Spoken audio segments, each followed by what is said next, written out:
Okay, Rammohan Rao గారు మీరు చెప్పండి. ప్రభుత్వాలు మారుతున్నాయి, పాలకులు మారుతున్నారు.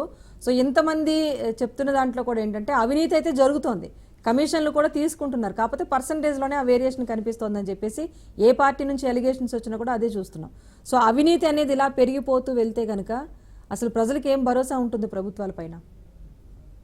రాజశేఖర్ గారు, మీకు అట్లాగే నాగేంద్ర గౌడ్ గారికి, కృష్ణారెడ్డి గారికి, స్టూడియోలో ఉన్న లింగం యాదవ్ గారికి, మన రాజనీష్ ప్రేక్షకులకు నమస్కారం.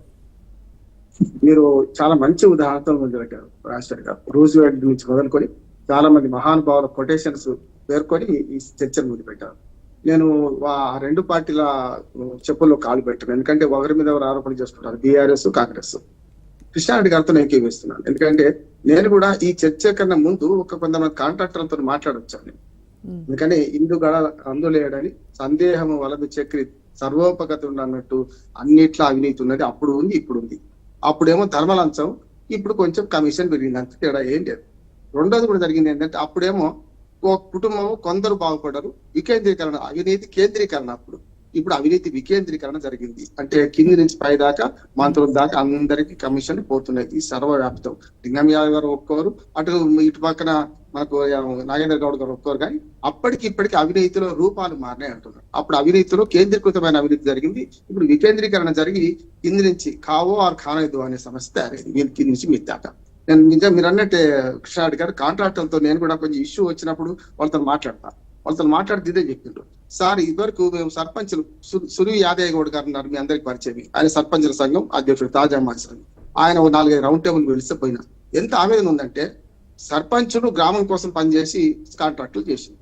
నిజంగా చెప్పాలంటే పెద్దగా మార్జిన్ ఆశించారు వాళ్ళు. కానీ చేసిన పనులకు అప్పుడు కమిషన్లు ఇచ్చిండు, అప్పుడు కూడా ఇచ్చిండు, ఏం లేదు. సర్పంచులు కూడా కమిషన్లు ఇచ్చే తీసుకున్నారు. 5%, 10% ఎక్సెస్ చేయడం ఇంతకుముందు కృష్ణారెడ్డి గారు చెప్పినట్టు దాన్ని అక్కడే. అప్పుడు కమిషన్ ఇచ్చినప్పుడు మళ్ళీ ఇప్పుడు బిల్లుల కోసం కమిషన్ ఎట్లా ఇవ్వాలి అంటున్నారు. ఫైనల్ బిల్లులు మంజూరు అయితే ఎట్లా ఇవ్వాలి? అందుకని సర్పంచులు ఏమంటారు, మేము 30% కమిషన్ ఇవ్వలేము కనుక మా బిల్లులు మంజూరు చేయడం లేదు అంటున్నారు. అంతా కలిస్తే ఒక 2,000 కోట్ల కన్నా ఎక్కువ ఉండదు మీకు ఏది సర్పంచులకు ఇచ్చే బిల్లులన్నీ కూడా. కానీ 7-8 వేల కోట్ల రూపాయల బిల్లులు ఏమో తొందరగా అవుతున్నాయి. అంటే దానికి కారణం ఏంటంటే, మట్టి పనులు చేసే వాళ్ళేమో కమిషన్ ఎక్కువ మిగులుతుంది కనుక వాళ్ళు అప్పుడు ఇచ్చిన కమిషన్ ఇప్పుడు కూడా ఇచ్చి తీసుకుంటున్నారు. ఇంకోటి మితికి తీసుకొచ్చారు రాజేశ్వరి గారు. సమస్య ఏంటంటే, మితికి తీసుకురావడం వల్ల ఏమైందంటే, ఆ మితి బయటపడాలంటే కూడా కనీసం కమిషన్ ఎక్కి తీసుకోవాలంటున్నారు. అంటే ఇప్పుడు ఏమైతుంది, అసలు పని పోతుంది. ఇప్పుడు కమిషన్ ఇచ్చి కూడా ఎంత మహా అయితే 10,000 కోట్లు బిల్లులు మిగిలినాయి మొత్తం అన్ని రకాల కాంట్రాక్టులు కూడా. ఈ 10,000 కోట్ల ఏం జరుగుతుంది? ఇప్పుడు జరిగిందే లేదు కదా. ఈ 15 నెలలలో పని జరిగిందే లేదు. నిజంగా చెప్పాలంటే, అంతకుముందు పనులు చేశారు, విమర్శలు ఎదుర్కొన్నారు బీఆర్ఎస్ వాళ్ళు. ఏమని?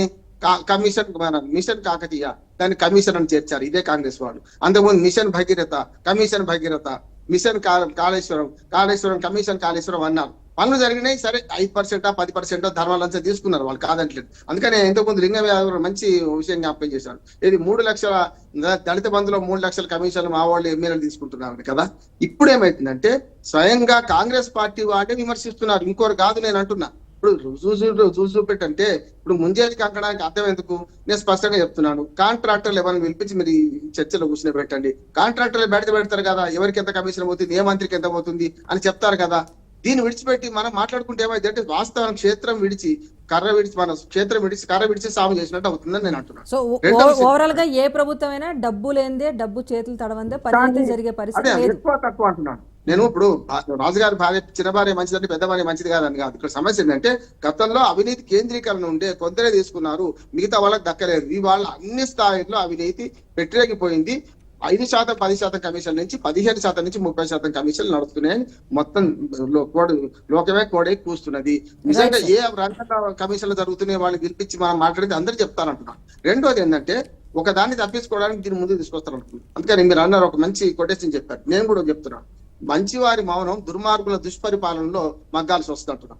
ఎందుకంటే ప్రభుత్వంలో ఎప్పుడు చెక్ పెడుతున్నారు ప్రజలు? బీఆర్ఎస్ అవినీతికి, అహంకారానికి చెక్ పెట్టి మన వీళ్ళని గెలిపించారు.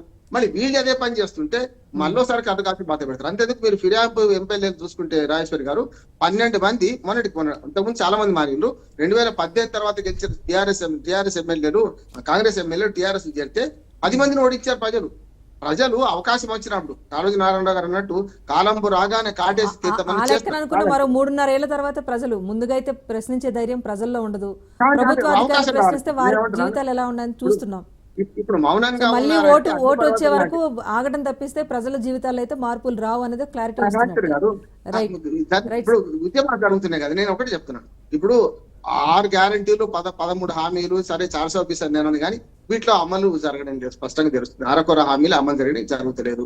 దానికి కారణం గత ప్రభుత్వం అంటున్నారు. నేను అసెంబ్లీ సాక్షిగా చర్చలు చూసినాం కదా మనం, ధ్వంసుంటా వాళ్ళ మీద వీళ్ళ మీద వాళ్ళ ఆరోపణలు. అయితే ఒక్కటి మాత్రం తెలుస్తుంది అంటే ప్రజలకు వీళ్ళు అందరూ నిజాలు చెప్తున్నారు. రాజేశ్వర్ గారు ఇప్పుడు ఏమైందంటే దళిత బంధులో ఎంత అవినీతి జరిగింది ఆయన కేసీఆర్ గారు చెప్పిండ్రు. ఇప్పుడు అవినీతి ఎంత జరుగుతుంది అనేది మన మహబూబ్నగర్ ఎమ్మెల్యే ఉన్నాడు కదా, ఆయన ఏం చెప్పిండు? మనకు మహబూబ్నగర్ జిల్లా ఎమ్మెల్యే అదే అసెంబ్లీ సాక్షిగా అభివృద్ధి కోసం చర్చ జరగాలి కానీ ఆరోపణల ద్వారా ఏంటంటే అసలు వాస్తవం ఏంటంటే ప్రజలు తెలుసుకునే అవకాశం అసెంబ్లీ ఒక రకంగా ఇస్తుంది అనిపిస్తుంది. రైట్ సార్, మళ్ళీ మాట్లాడతారు సార్, మళ్ళీ మాట్లాడతారు. మొత్తానికైతే మనం చూసుకుంటే ప్రాజెక్టుల విషయంలో అవినీతి విషయంలో గతంలో ప్రభుత్వం పైన ఆరోపణలు వచ్చాయి. ధాన్యం కొనుగోలు విషయంలో గతంలో కేటీఆర్ పైన ఆరోపణలు వస్తే ఇప్పుడు ఉత్తమ్ కుమార్ రెడ్డి పైన ఆరోపణలు వస్తున్నాయి. ఇలా ప్రతి శాఖకు సంబంధించి గతం ఈ ప్రస్తుతం ఈ 2 అంశాలు తెర మీదకి వస్తున్నాయి తప్పిస్తే అవినీతికి ఫుల్ స్టాప్ ఎక్కడ దానికి మాత్రం సమాధానం అయితే దొరకట్లేదు.